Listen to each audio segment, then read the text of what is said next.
అడవి గుట్టలో ఏం జరిగింది తెలుసుకోవాలంటే నేడే చూడండి కానిస్టేబుల్ కనకం వెబ్ సిరీస్ మీ ఈటీవీ విన్ యాప్లో ఫస్ట్ ఎపిసోడ్ ఫ్రీ.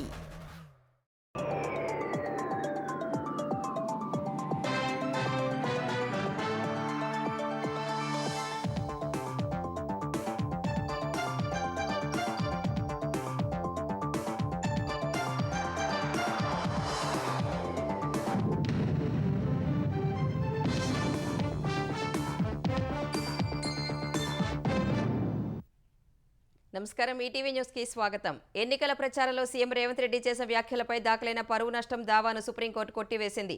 ఎన్నికల్లో గెలిస్తే రాజ్యాంగాన్ని మార్చేస్తానని రేవంత్ రెడ్డి ప్రచారం చేశారని, ఆయన వ్యాఖ్యల పట్ల మూల్యం చెల్లించాలని తెలంగాణ బీజేపీ పిటిషన్లు దాఖలు చేసింది. ఈ పిటిషన్లను గత నెలలో తెలంగాణ హైకోర్టు కూడా కొట్టేసింది. హైకోర్టు ఉత్తర్వులను సవాలు చేస్తూ బీజేపీ సుప్రీంకోర్టును ఆశ్రయించింది. ఈ పిటిషన్పై విచారణ జరిపిన సీజేఐ బీఆర్ గవాయ్ నేతృత్వంలోని త్రిసభ్య ధర్మాసనం రాజకీయ నేతలకు సున్నిత మనసు ఉండకూడదని సూచించింది. కోర్టులను రాజకీయ యుద్ధ క్షేత్రాలుగా మార్చవద్దని హితవు పలికిన ధర్మాసనం బీజేపీ పిటిషన్ను కొట్టివేసింది.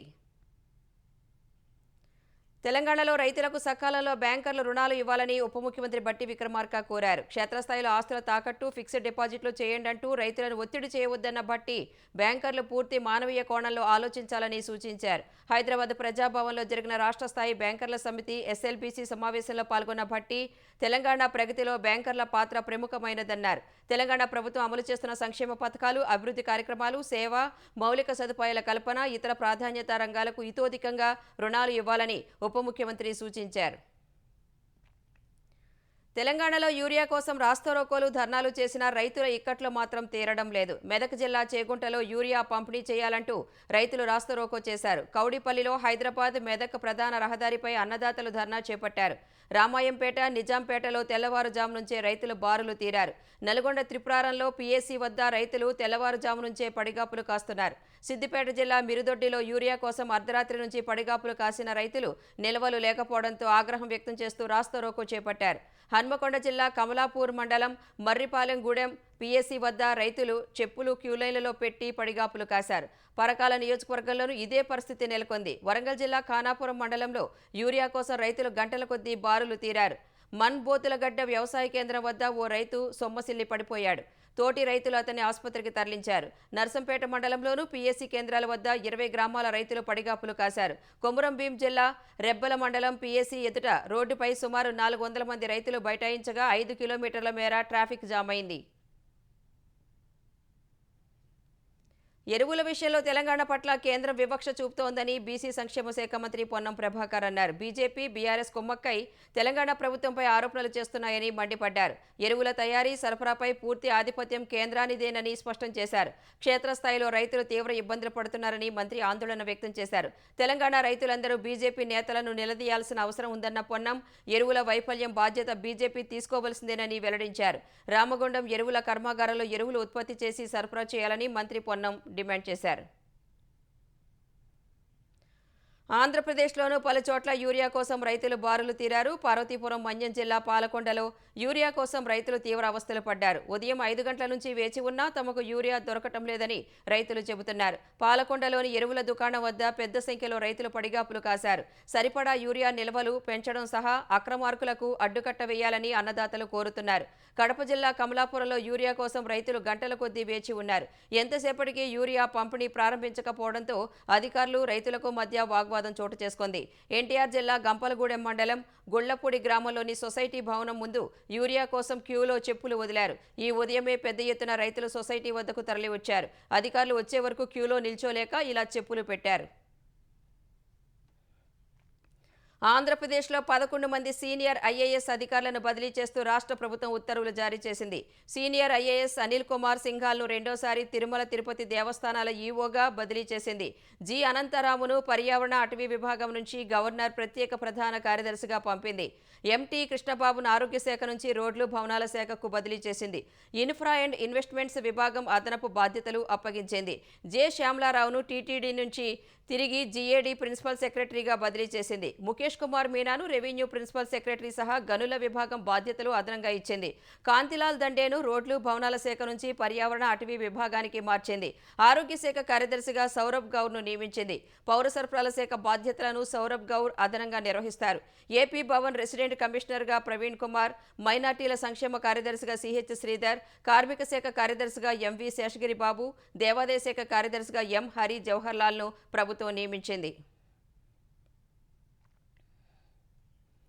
గుంటూరు గ్రామీణ మండలం తురకపాలెంలో మరణాల మిస్టరీని గుట్టు విప్పేందుకు అధికారులు తీవ్రంగా శ్రమిస్తున్నారు. ప్రభుత్వ ఆదేశాల మేరకు గ్రామంలో వైద్య శిబిరం ఏర్పాటు చేసి ప్రజల ఆరోగ్య పరిస్థితిని నిరంతరం పర్యవేక్షిస్తున్నారు. తురకపాలెంలో ఓ వ్యక్తికి మిలియాయిడోసిస్ పాజిటివ్గా తేలగా హైదరాబాద్ శ్రీ బయోటెక్ నుంచి వచ్చిన 3 శాస్త్రవేత్తలు గ్రామంలో పర్యటిస్తున్నారు. తురకపాలెంలోని మట్టి నమూనాలు, నీరు, ప్రజల రక్తం శాంపిల్స్ను తీసుకున్నారు. ఈ నమూనాలను హైదరాబాద్ తీసుకువెళ్లి పరీక్షలు చేయనున్నారు. అధునాతన సాంకేతిక పద్ధతుల్లో ప్రయోగశాలలో పరీక్షలు చేస్తామని శాస్త్రవేత్తలు తెలిపారు. మట్టిలో ఉన్న బ్యాక్టీరియా, వైరస్, ఇతర సూక్ష్మజీవులను గుర్తించేందుకు 3 రోజుల సమయం పడుతుందన్నారు.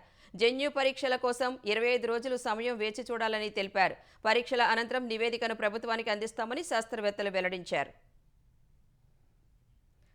వాట్సాప్, ఫేస్బుక్, ఇన్స్టాగ్రామ్, ఎక్స్ వంటి కీలక సామాజిక మాధ్యమాలను ప్రభుత్వం నిషేధించడంతో నేపాల్ అట్టుడుకుతోంది. వేలాది మంది ఆందోళనకారులు నేపాల్ పార్లమెంటు వద్దకు దూసుకొస్తున్న క్రమంలో వారిని అదుపు చేసేందుకు బలగాలు కాల్పులు జరిపాయి. ఈ కాల్పుల్లో 8 మంది చనిపోగా అనేక మంది గాయపడ్డారు. ఈ పరిణామంతో మరింత రెచ్చిపోయిన ఆందోళనకారులు ఇనుపరాడ్లు, సీసాలు, రాళ్లతో ఎదురుదాడికి దిగారు. ఈ దాడుల్లో పలువురు భద్రతా సిబ్బంది గాయపడ్డారు. బలగాలు ప్రయోగించిన బాష్పవాయు గోళాలను నిరసనకారులు తిరిగి వారిపైనే ప్రయోగించారు. ఈ ప్రతిఘటనతో తమను తాము రక్షించుకునేందుకు బలగాలే అక్కడి నుంచి పారిపోవలసి వచ్చింది. ఒకేసారి అధిక సంఖ్యలో సామాజిక మాధ్యమాలను నిషేధించడం వల్ల ఉపాధి దెబ్బతిందంటూ యూట్యూబర్లు, బ్లాగర్లు దుయ్యబట్టారు. ప్రభుత్వ అవినీతిని కప్పిపుచ్చడానికే సామాజిక మాధ్యమాలపై ప్రభుత్వం నిషేధం విధించిందని మండిపడ్డారు. గడువు లోపల కమ్యూనికేషన్లు, సమాచార సాంకేతిక శాఖ వద్ద రిజిస్టర్ కాలేదంటూ WhatsApp, Facebook, Instagram, YouTube, X, Reddit, LinkedIn వంటి సామాజిక మాధ్యమాలపై నేపాల్ ప్రభుత్వం గురువారం నిషేధం విధించింది. ఈ నిర్ణయంపై నేపాల్ యువత రోడ్డెక్కింది. నేపాలీ కళాకారులు, నటులు, సంగీతకారులు మద్దతు పలకడంతో ఆందోళన తీవ్ర రూపు దాల్చింది. దేశంలో ఘర్షణలు ఉద్రిక్తంగా మారడంపై స్పందించిన ప్రధాని కేపీ శర్మ ఓలీ ప్రభుత్వ నిర్ణయాన్ని సమర్థించుకున్నారు. దేశ గౌరవానికి భంగం కలిగిస్తే సహించబోమని స్పష్టం చేశారు. ఉగ్రవాదులకు నిధులు సమకూరుస్తూ దేశ వ్యతిరేక కార్యకలాపాలకు పాల్పడుతున్న వారే లక్ష్యంగా జాతీయ దర్యాప్తు సంస్థ ఎన్ఐఏ సోదాలను తీవ్రతరం చేసింది. ఉగ్రవాదులకు నిధులు అందిస్తున్న వారితో పాటు స్లీపర్ సెల్స్పై ఉక్కుపాదం మోపుతోంది.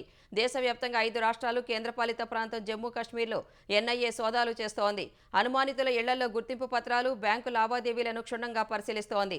బీహార్లో 8 చోట్ల, కర్ణాటక, మహారాష్ట్ర, తమిళనాడులో ఒక్కో చోట సోదాలు జరుగుతున్నాయి.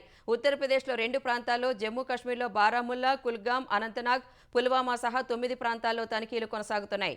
జాతీయ భద్రతను దృష్టిలో ఉంచుకుని ఉగ్రవాద కుట్ర కేసును కేంద్ర హోంశాఖ ఎన్ఐఏకు అప్పగించింది. ఈ కేసులో ఇప్పటికే పలుమార్లు సోదాలు నిర్వహించిన ఎన్ఐఏ నిషేధిత సంస్థలతో సంబంధం ఉన్న అనేక మంది అనుమానితులను అరెస్టు చేసింది. ఆన్లైన్, ఆఫ్లైన్ మార్గాల ద్వారా యువతను ఉగ్రవాదంలోకి మళ్లించడానికి చేసిన ప్రయత్నాన్ని భగ్నం చేసింది. పంజాబ్ నేషనల్ బ్యాంకుకు వేల కోట్లు ఎగ్గొట్టి పారిపోయిన ఆర్థిక నేరగాడు మెహుల్ చోక్సీని అప్పగిస్తే అతన్ని ఏకాంతంగా నిర్బంధించబోమని బెల్జియంకు భారత్ హామీ ఇచ్చింది. అంతర్జాతీయ ప్రమాణాలను పాటిస్తూ సౌకర్యాలను ఏర్పాటు చేస్తామని వివరించింది. చోక్సీని ముంబై జైల్లోని బ్యారక్ నెంబర్ 12లో ఉంచనున్నట్లు బెల్జియం అధికారులకు భారత్ తెలిపినట్లు సమాచారం. అందులో ఎక్కువ మంది ఖైదీలు ఉండరని, 24 గంటలు నిఘా ఉంటుందని తెలిపింది. ఫర్నిచర్ కాకుండా 3 చదరపు మీటర్ల స్థలం అందుబాటులో ఉంటుంది. సరిపడా గాలి, వెలుతురు, వస్తువులు దాచుకునే సౌకర్యం, కాటన్ పరుపు, దిండ్లు, బెడ్షీట్, దుప్పటి ఏర్పాటు చేస్తారు. సరిపడా ఆహారం, తాగునీరు, వైద్య సదుపాయం కల్పిస్తారు. పంజాబ్ నేషనల్ బ్యాంక్ నుంచి తీసుకున్న 13,000 కోట్ల రుణాలను చోక్సీ ఎగ్గొట్టి యాంటిగ్వా, బార్బుడాకు పారిపోయాడు. తర్వాత బెల్జియం పౌరసత్వం తీసుకున్నాడు. అందుకే అతన్ని భారత్కు అప్పగించేందుకు పలు షరతులకు అంగీకరించాల్సి వస్తోంది. ఈ కేసులో మరో ప్రధాన నిందితుడైన అతడి మేనల్లుడు నీరవ్ మోదీ దేశం విడిచి లండన్ పారిపోయాడు. హైదరాబాద్ హెచ్ఎండిఏ కార్యాలయం వద్ద RRR అలైన్మెంట్ తక్షణమే రద్దు చేయాలని డిమాండ్ చేస్తూ భూ నిర్వాసితుల ఆందోళన చేపట్టారు. RRR అలైన్మెంట్తో తమ పంట పొలాలు కోల్పోతున్నామని రైతులు ఆవేదన వ్యక్తం చేశారు. నల్గొండ, యాదాద్రి, సంగారెడ్డి, సిద్దిపేట, వికారాబాద్, మహబూబ్ నగర్, రంగారెడ్డి జిల్లాల రైతులు భారీ ఎత్తున ఆందోళనలో పాల్గొన్నారు. గతంలో RRRకు భూములు ఇవ్వాలంటూ హెచ్ఎండిఏ నోటీసులు ఇవ్వగా నోటీసులు అందుకున్న రైతులు కూడా నిరసనకు దిగారు. మార్కెట్ ధర ప్రకారమే భూములకు పరిహారం చెల్లించాలంటూ భూ నిర్వాసితులు డిమాండ్ చేశారు. లేదంటే RRRను రద్దు చేయాలని బాధితులు కోరుతున్నారు. కాళేశ్వరం ప్రాజెక్టుపై పీసీ ఘోష్ కమిషన్ వేసిన కాంగ్రెస్ ప్రభుత్వం కొండను తవ్వి ఎలుకను కూడా పట్టలేకపోయిందని బీఆర్ఎస్ కార్యనిర్వాహక అధ్యక్షుడు కేటీఆర్ అన్నారు. ఇప్పుడు సీబీఐ విచారణకు అప్పగిస్తున్నట్లు కొత్త నాటకానికి తెరలేపారని విమర్శించారు. ప్రజల సొమ్ముతో సీఎం రేవంత్ రెడ్డి ఇష్టారీతిన ప్రకటనలు గుప్పిస్తున్నారని మండిపడ్డ కేటీఆర్ తల వద్ద కాకుండా తోక వద్ద ప్రాజెక్టుకు శంకుస్థాపన చేస్తున్నారని దుయ్యబట్టారు. ఎన్ని దిక్కుమాలిన మాటలు మాట్లాడినా చివరికి కాళేశ్వరమే దిక్కయిందని తెలిపారు. మల్లన్న సాగర్ వద్ద శంకుస్థాపన చేసేందుకు కాంగ్రెస్ ప్రభుత్వానికి ముఖం చెల్లట్లేదని విమర్శించారు. కాళేశ్వరం కూలేశ్వరం అయిందన్న మాటల నుంచి తప్పించుకునేందుకే ఈ డ్రామాలు చేస్తున్నారని వెల్లడించారు. భారతీయులు సహా అమెరికా వీసాల కోసం ప్రయత్నిస్తున్న వారికి అగ్రరాజ్యం మరో షరతు పెట్టింది. నాన్ ఇమిగ్రెంట్ వీసా NIVలకు దరఖాస్తుదారులు వారి స్వదేశాల్లో లేదా లీగల్ రెసిడెన్సీ ఉన్న చోట్లే ఇంటర్వ్యూలకు షెడ్యూల్ చేసుకోవాలని తేల్చి చెప్పింది. ప్రస్తుతం ఇంటర్వ్యూలు నిర్వహించని ప్రదేశాల్లో ఉన్న వారికి ఈ నిబంధన నుంచి మినహాయింపు ఇచ్చింది. ఈ నిబంధన వల్ల వ్యాపారులు, సందర్శకులు వ్యాపార, పర్యాటక వీసాలను వేగంగా పొందడం సాధ్యపడకపోవచ్చని తెలుస్తోంది. గతంలో వీసా అపాయింట్మెంట్లను విదేశాల్లో బుక్ చేసుకునే అవకాశం ఉండేది. ఇప్పుడు అది సాధ్యం కాదు. నాన్ ఇమిగ్రెంట్ వీసాలను వ్యాపారం, పర్యాటక, విద్య, తాత్కాలిక ఉద్యోగాలు, అమెరికా పౌరులను పెళ్లి చేసుకోవడం వంటి వాటికి ఇస్తుంటారు. కొత్త నిబంధన తక్షణమే అమల్లోకి వస్తుందని అమెరికా విదేశాంగ శాఖ శనివారం తెలిపింది. ప్రస్తుతం భారత్లో హైదరాబాద్, ముంబైలో B1, B2 వీసాల ఇంటర్వ్యూలకు సుమారు 3.5 నెలల సమయం పడుతోంది. ఢిల్లీలో 4 నెలలు, కోల్కతాలో 5 నెలలు, చెన్నైలో 9 నెలల సమయం తీసుకుంటోంది. సాధారణంగా భారతీయులు ఈ వీసాల ఇంటర్వ్యూల కోసం జర్మనీ, సింగపూర్, బ్యాంకాక్ వెళ్తుంటారని ట్రావెల్ ఏజెన్సీలు చెబుతున్నాయి. ఇప్పుడు అలాంటి అవకాశం ఉండదని తెలిపాయి.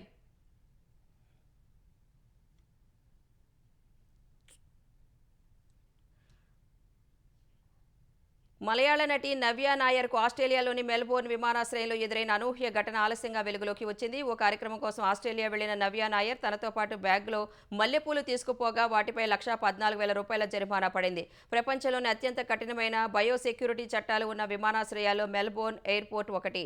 ప్రయాణికులు పండ్లు, విత్తనాలు, పూలను తీసుకువెళ్లడం అక్కడ నిషిద్ధం. వాటి వల్ల ప్రయాణికులకు వివిధ రకాల వ్యాధులు, తెగుళ్లు సులభంగా వ్యాపించే అవకాశం ఉందని ఈ నిబంధన పెట్టారు. ఇది తెలియని మలయాళ నటి నవ్య నాయర్ మల్లెపూలు తీసుకువెళ్లగా భారీ జరిమానా విధించారు.